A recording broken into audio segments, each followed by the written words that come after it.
Hi, I'm Deb Iverson, Core Medical's nurse practitioner for Lumen Technologies. In a study done during the pandemic, 47% of adults surveyed said that they use stress eating to cope. Now, stress eating can be a very hard habit to break, but there are some processes in your body at work that may make it more difficult to break that habit and to lose those COVID-15 pounds that you might have gained and or make losing weight in general for people more difficult. So let's talk about two chemicals in your brain that make it more difficult. Serotonin. Serotonin is a chemical in your brain that's responsible for depression and anxiety. Well, we now know that 95% of that chemical is made in our gut. And if we have an unhealthy gut by eating a lot of processed foods, junk food, that we make bad bacteria that may impact the manufacturing of that chemical that goes to our brain to make us feel in a good mood. And if we have a lot of depression, guess what? We're probably going to gain weight because we don't feel like exercising and participating in things. And the other chemical is dopamine. If we have dopamine, which is a good feeling chemical, which is a good thing, we have dopamine when we ride an amusement park ride or see our friends and participate in things. We also get it when we eat comfort food, chocolate, sugary things. If we continue to eat those things in large amounts, our brain craves those things, and that sets us up for sugar addictions.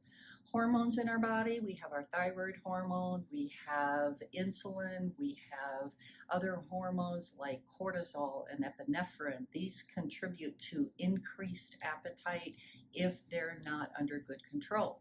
We also have insulin resistance with obesity, polycystic ovary syndrome. If you have a sleep deprivation, this increases another hormone called ghrelin, which increases your appetite.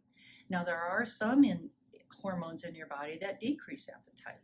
One of those is leptin. It decreases your appetite, but for some reason in obese people, we have high levels of leptin, but that doesn't work in our body. There's a leptin resistance, much like insulin resistance in people with obesity and prediabetes. So there's some biochemical things here at work that aren't in balance, and we sure don't know why, but scientists are working on this.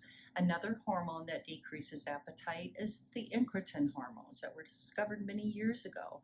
And we have developed medications for our diabetic patients to decrease blood sugars and decrease appetites, and now these medicines are also approved for obesity. Unfortunately, they are very expensive.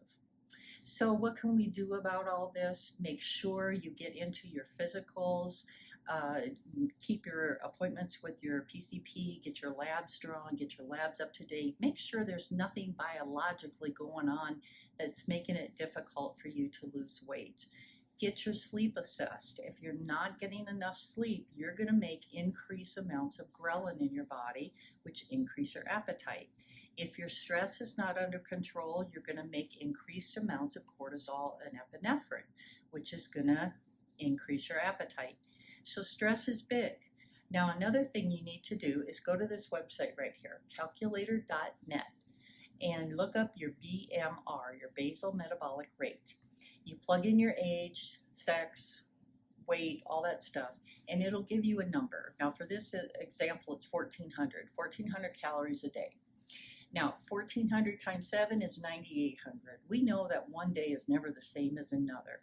One day you're going to overeat, another day you're going to take a couple hundred calories off to compensate for that other day. But if you stay within the 9,800 calories per week, you're not going to gain any weight.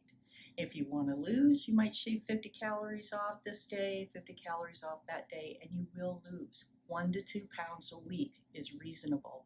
You didn't put that 15 pounds on in a month, you're not going to take it off in a month. Go slow and steady.